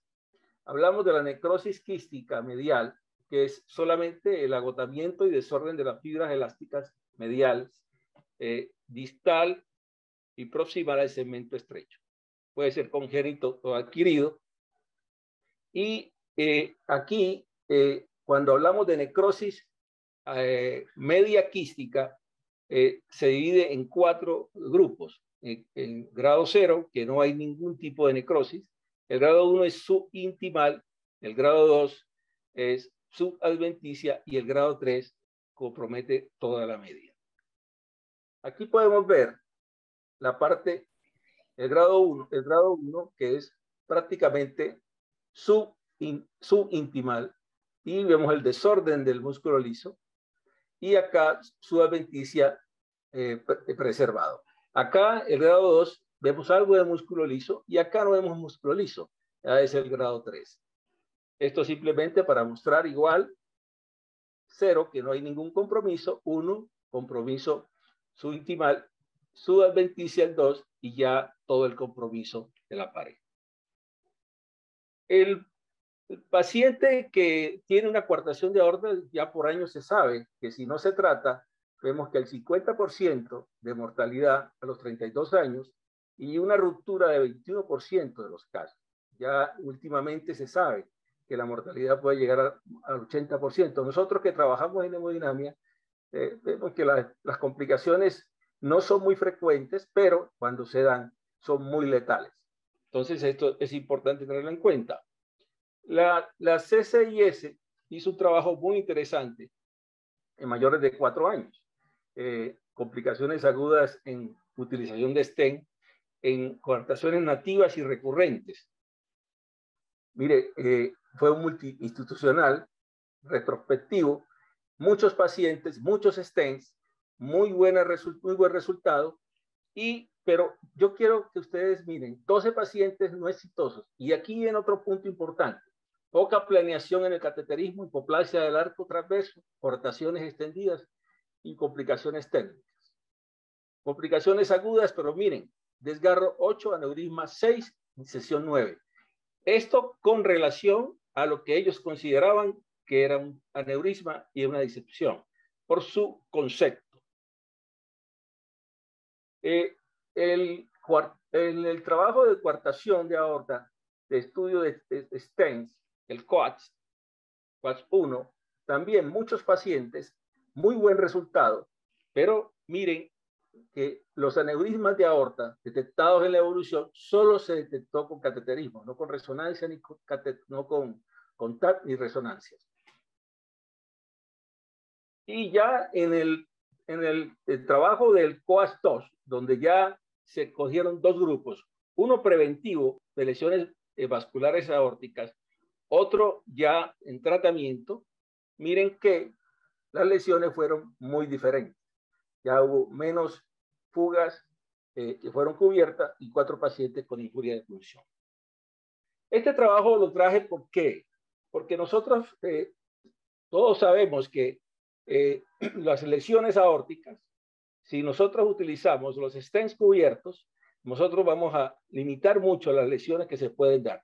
Pero miren que este trabajo hecho por Nicholas Collins en el 2006 muestra que ellos utilizando un stent recubierto tuvieron una ruptura que pudieron salvar a la paciente colocando otro.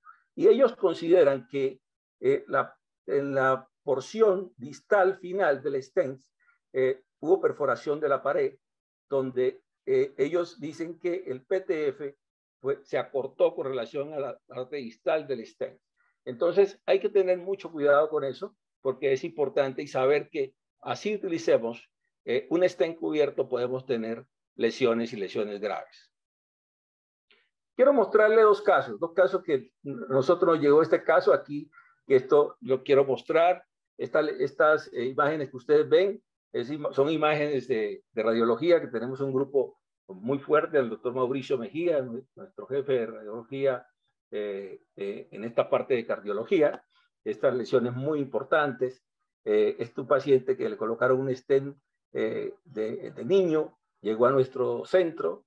Miren el stent aquí, miren esta dilatación importante, pues discutimos el stent, le colocamos un stent cubierto, CP, y nosotros ahí pudimos paliar un poco esta lesión, bajó el gradiente, pero miren que acá se encuentra un poco dilatado y muy peligroso de pronto, que lo que decía el doctor Nichols, que si esta parte libre se puede romper la aorta y producir una ruptura aórtica. Este caso, otro caso, es un caso de una coartación con hipoplasia del arco aórtico, discutido también con mi compañero, el doctor Javier Gutiérrez, que trabajamos muy bien aquí en nuestro centro. Lo discutimos con los cirujanos, no se pudo. Los cirujanos dijeron, creemos que este paciente por cirugía de pronto nos queda con alguna lesión residual, y convenimos y lo llevamos a cateterismo. Miren la lesión importante, y miren que en el cateterismo nosotros encontramos que se dilató la aorta, pero esta parte no se dilata, la parte central. La idea, ¿cuál es? Que ahí estaba el ductus, el ligamento arterioso, y eso quedó ahí.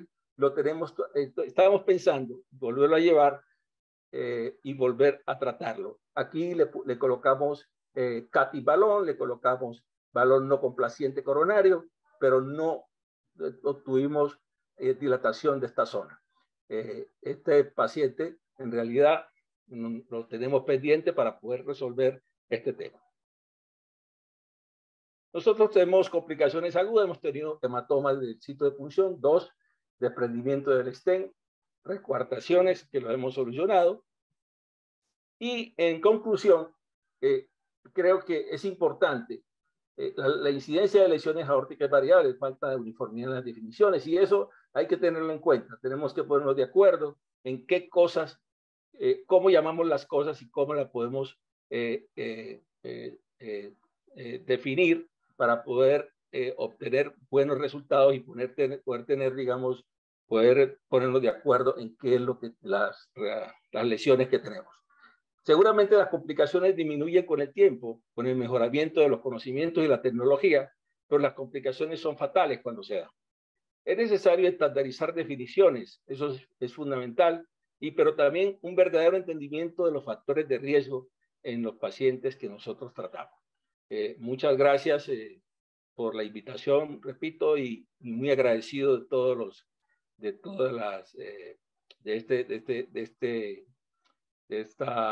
esta reunión. Muchas gracias. Muchas gracias, doctor Mosquera, por la excelente presentación. Y ahora, sin más cortes, pasamos directamente a las preguntas que ha hecho la audiencia, que yo animaría por si tenéis alguna más que la lancéis, porque la verdad es que ha habido muy poquitas. Las dos primeras van dirigidas al doctor Raúl Arrieta, que pregunta primero Justo Santiago. Las voy a hacer las dos a la vez, doctor Arrieta, para que las conteste usted. Justo Santiago pregunta que por qué no hace acceso carotídeo por punción en lugar de disección vascular. Y también hay otro que no da su nombre, que pregunta también para el doctor Arrieta si valora la posibilidad de ayuda de radiólogos vasculares para la punción en los accesos transhepáticos. Cuando quiera, doctor Arrieta. Yo creería que la primera pregunta se relaciona a la carótida. Nosotros en nuestro hospital tenemos 6 cirujanos cardiovasculares, o sea que siempre voy a tener un cirujano para hacer la disección. Entonces, nuestro programa empezó ahí y difícilmente nos animemos a hacer una punción. O sea que creo que vamos a seguir con disección. Pero creo que es súper válida la técnica de la punción cuando uno no tiene cirujano, ¿no es cierto?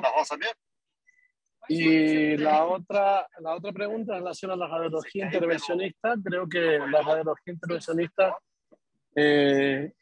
los radiólogos tienen mucha experiencia con punciones transhepáticas y para que esté en el inicio de la curva, puede ser, o el que no tuvo la oportunidad de entrenar eso en la residencia, puede ser importante.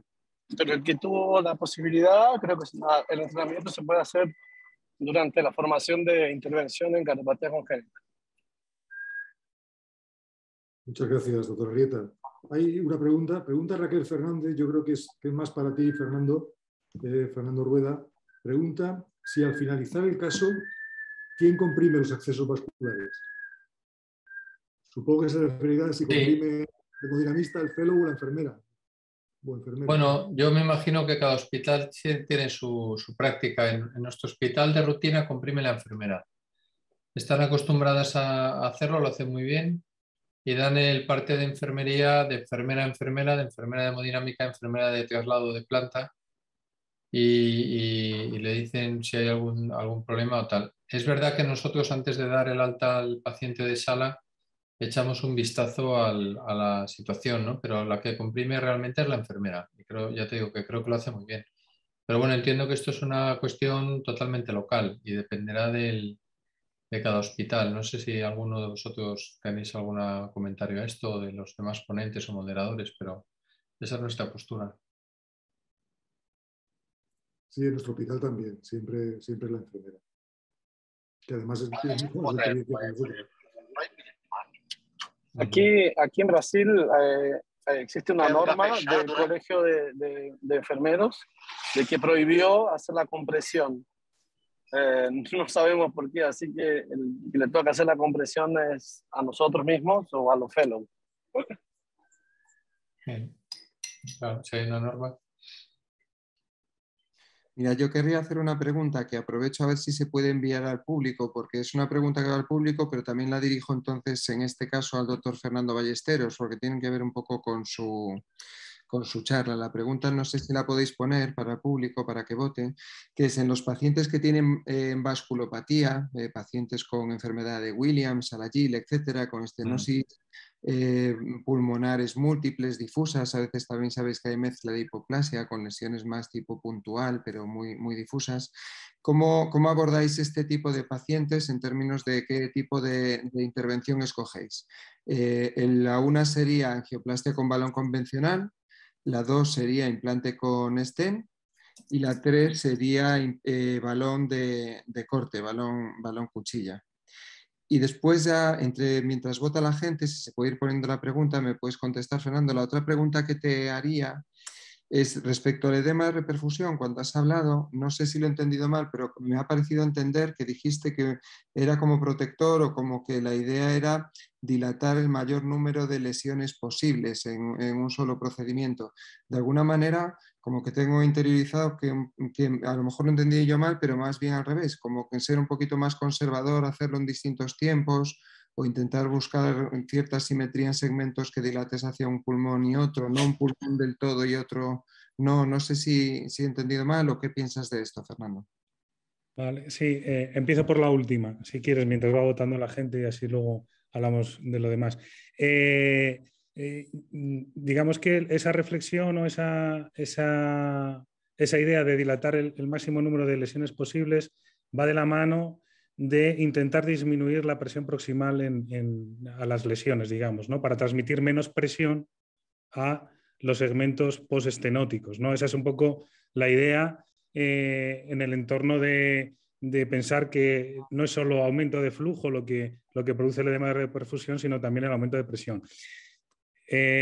Digamos que mi opinión personal es que eso es complejo. Es decir, y si todos los que habéis enfrentado pacientes de estos, de los que estamos hablando, con Williams o atresias pulmonares con múltiples estenosis, es muy difícil pensar que en un procedimiento puedes llegar a hacer suficientes dilataciones como para que haya una modificación significativa de la presión proximal que muchas veces no es tal, incluso en entornos de Williams, la arteriopatía que tienen hacen que eso no funcione tampoco. O sea que digamos que es más una reflexión teórica que una realidad y tampoco es nuestra práctica, de decir, bueno, vamos a enfrentar todas las lesiones que podamos a este cateterismo, no. Es decir, en el día a día nuestro, desde luego, vamos seleccionando y vamos, digamos, limitando el tiempo de los procedimientos muchas veces y al final estos pacientes pues son visitadores habituales de la sala de hemodinámica y van viniendo pues a veces con una periodicidad de X meses para ir trabajando en distintas áreas. Esa es la realidad. La reflexión que había puesto en la diapositiva iba un poco de la mano para ahondar en esa, digamos, teoría fisiopatológica, ¿no? Y hay gente que lo defiende, de todas formas, pero hablando de nuestra experiencia, que es lo que queremos hablar, no es lo que nosotros hacemos, ¿vale? Luego, de la pregunta, no sé si ya se ha contestado, pues yo no la veo. Si me la Pues mira, cuentas. te lo cuento. Pone angioplastia con balón convencional, está muy empatada. Más o menos 50-50, 53% balón convencional, 41% stent y poca experiencia o poca opción balón corte. Sí, mira, mi contestación es la siguiente, es decir, sé que el cutting balón no, digamos, se utiliza muy poco en las salas de hemodinámica, por lo menos en España. Lo sabemos porque en el registro que publicamos del año 2020 no había prácticamente casos de cutting balón. ¿Cuál es nuestra actitud en nuestra sala en el Gregorio Marañón? Pues generalmente es secuencial, es decir, hay dos condicionantes. Primero, el comportamiento de la lesión a la angioplastia convencional, que normalmente es el inicio de la dilatación. Si es resistente a la angioplastia convencional, sí que usamos muchas veces cutting balón en estos pacientes, pero hay otro condicionante desde mi punto de vista, esto es mi opinión personal, y es el tamaño de la lesión que estamos tratando. Quiere decir, sí que somos proclives a implantar stents en ramas lobares o segmentarias que ya tienen un tamaño suficiente para albergar stents por encima de 5 milímetros. Stents por debajo de 6 milímetros, de 5 milímetros, generalmente, por lo menos en nuestra experiencia, el resultado es que a la vuelta de cateterismos subsiguientes se genera una importante proliferación endotelial y se restenosan con mucha más frecuencia que en lesiones proximales, que no sé si puede ser la experiencia de alguno de vosotros también. Si me permitís, a lo mejor dos muy rápidas, porque yo creo que ya vamos pasados de tiempo, como ya esperábamos que iba a suceder, que son, una es dirigida al doctor Walter Mosquera y la otra es dirigida al doctor Jorge Salgado. Al doctor Walter Mosquera le quería preguntar qué peso mínimo consideran ellos para tratar con stent o con stent más o menos definitivo a un paciente en su país. También puede responder el doctor Arrieta, si la escucha. O qué French mínimo o qué peso mínimo para introducir una veina suficiente para poner esto en definitivo. Y al doctor Jorge Salgado, como en congénito es muy frecuente el tratamiento de la coartación con 14 French, que es lo más frecuente hablando de un paciente adulto, ¿por qué optaría en ese paciente para cierre de la lesión arterial? ¿Por dos prayer close o por un manta? Porque habló también de esas opciones. ¿Qué le parece a él? A mí a veces lo de los dos prayer close que lo hemos usado tiene cierta complejidad, los dispositivos, de poner dos también, y requiere un poquito más de training, no sé cómo ve lo del manta. Sí, quisiera contestar esa pregunta, muy importante, es muy importante. Nosotros tenemos muy claro que en pacientes muy pequeños no colocamos stents en coartación. Nosotros 25 kilos en adelante colocamos stents. Nosotros tuvimos el paciente que les mostré en la conferencia, es un paciente que le pusieron un stent a los 5 o 6 años y se perdió, no siguió el tratamiento, porque la idea era que si le colocan el stent a esa edad es seguirlo y redilatarlo, e irlo redilatando hasta por lo menos llegar a un tamaño que ya se pueda dejar. Pero si no se hace eso, entonces el paciente le pasa lo que le pasó al paciente que les mostré. Por eso nosotros pacientes menores de 25 kilos tratamos, si es para tratamiento endovascular, balón. Lo baloneamos y estamos con mucho seguimiento en ese paciente, sobre todo las lesiones, lo que les mostré, las lesiones, los desgarros, los aneurismas, pendientes de eso. y en su momento, si necesita más, si pasa a los 25 kilos, le colocamos el stent. Pero antes es con balón. Nosotros no utilizamos stent en niños muy pequeños en coartación. Y eso es una cosa que, y es una cosa que quería dejar para discusión. En la colocación de stent muy pequeños, si no se van a seguir los pacientes. Eso es un tema bastante complicado. Con respecto a lo mío del cierre en un 14 French para una coartación de aorta, yo creo que depende sobre todo del tamaño de la femoral. Si es un paciente con femorales bien desarrolladas, con una arteria de 7 milímetros, cualquiera de las dos opciones yo creo que son seguras. Porque, bueno, normalmente son gente joven que no tiene mucha calcificación de arterias ni nada. Entonces yo creo que cualquiera de las dos opciones es segura. Si la arteria es pequeña, yo creo que es mucho más seguro el ProGlide. Porque el MANTA, bueno, la posibilidad de oclusión de la arteria o de tener complicaciones graves es mayor. Es cierto que si le colocas el MANTA es mucho más sencillo y si queda bien, pues son 2 minutos. Pero yo creo que en este caso, aunque técnicamente sea complejo, si la arteria está poco desarrollada, que las femorales y las oligoplásicas, yo creo que es mucho más seguro el ProGlide. Bueno, acaba de entrar alguna pregunta más de la audiencia, pero me comentan que vamos bastante pasados de tiempo, por lo que vamos a pasar ya directamente a presentar al invitado especial. Tengo el placer de presentar al doctor José María de la Torre, que es cardiólogo y hemodinamista en el Hospital Universitario Marqués de Valdecilla de Santander y es editor jefe de la Revista Española de Cardiología e Interventional Cardiology, y nos va a hablar de su trabajo en la revista, objetivos, expectativas, de su futuro y de lo que él quiera. Cuando quieras. Hola, buenas tardes. ¿Me oís bien? Sí, me oye, ¿verdad? Muy bien. Por cierto, oigo un silbido por detrás. No sé si lo oís vosotros. ¿Sí? Es el viento de mi casa, perdona. Es el viento. Creí que era un chavalete o algo que estaba soplando. Increíble, me hacía esta música. Bueno, lo primero, agradeceros la invitación a estar en una reunión en la que yo soy un total lego, porque yo no hago intervencionismo pediátrico, aunque veo a algún colega como a Jorge Salgado, que hace también adultos, en La Coruña, y lo conozco bien porque es también de nuestro ámbito. Pero bueno, agradezco la invitación, ¿no? Me ha parecido muy interesante lo que os he visto, algunas cosas me suenan porque también manejamos ese material, pero el contexto es totalmente diferente, ¿no? Y en concreto Pedro Betrián, que fue el que me abordó para esta invitación. Os voy a presentar un poco una revista que también creo que va a ser vuestra, ¿no? Y ya os lo voy a mostrar. REC Interventional Cardiology es una revista que nació en el 19, en primavera, el 19 hace ya 3 años, aunque la estuvimos gestando mucho más tiempo atrás. Es la revista, el órgano oficial de la Asociación de Cardiología Intervencionista de la SEC. Yo soy editor jefe y forma parte del grupo de Red Publications, ¿no? En el que está la gran revista madre, que es la Revista Española de Cardiología.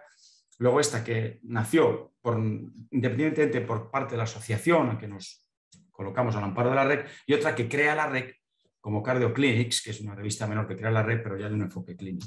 Este es el equipo editorial que tenemos actualmente, estoy yo y luego está Fernando Alfonso, Ron Moreno, Amado Pérez de Prado, Soledad Ojeda y Rafael Romaguera, que es un placer trabajar con ellos. Hemos logrado ya 5 indexaciones, nos quedan algunas, quizás las más gordas son PubMed o Medline. Estamos muy cerca de tenerlas y una vez logradas esas indexaciones, pues podremos lograr el ansiado factor de impacto que todo el mundo desea tener, ¿no? Es una revista que tiene un aspecto interesante porque tiene un carácter totalmente abierto. Puedes acceder a cualquier contenido y bajártelo, gratis total para cualquiera, sin suscripción siquiera, es un open access completo. Es online, aunque también hay versiones impresa limitada, pero sobre todo online, y es bilingüe.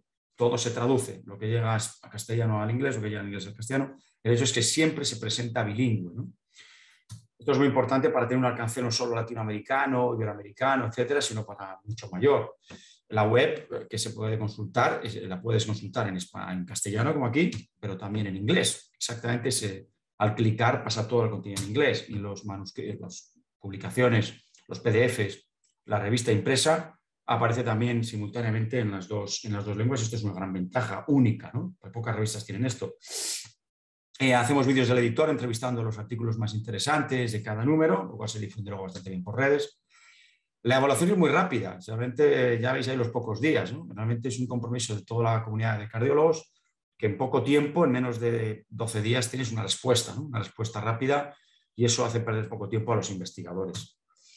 Damos premios, 2 anuales, de 2.500. Por ejemplo, tuvimos este año estos 2. uno del impacto del COVID sobre la actividad asistencial en intervencionismo en España, el otro era sobre TAVI, y el primero, el de Oriol, pues Rodríguez, fue pues, un artículo de enorme éxito porque se publicó en la primavera del 20, o sea, cuando todo el primer pico de COVID.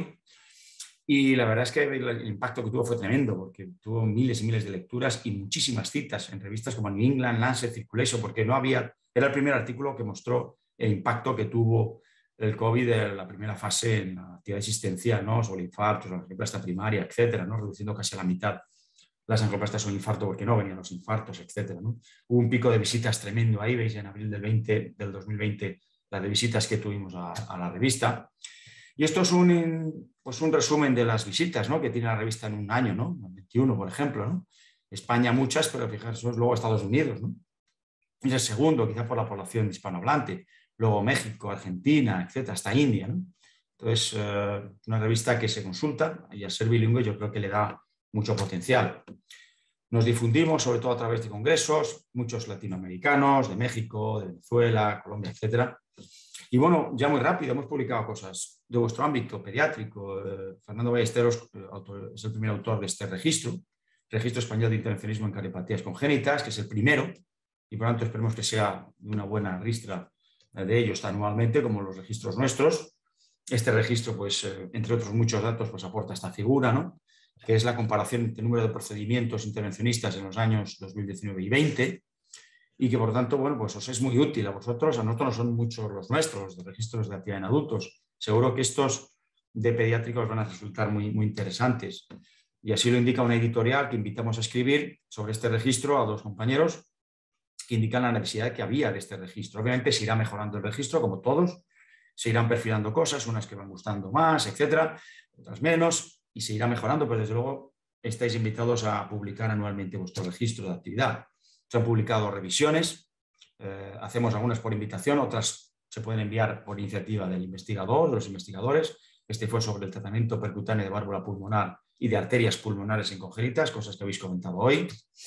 Se publican artículos originales, este va a salir, está HealthPrint, es sobre un nuevo dispositivo para cierre de CIV. Casos clínicos, el caso clínico, por ejemplo, este es de una coartación crítica en un prematuro de bajo peso, debatiendo angioplastia con stent como terapia puente. Estos casos tienen todos ellos vídeos, mucho material, tanto suplementario como el que aparece en la publicación. Y luego tienen tres partes.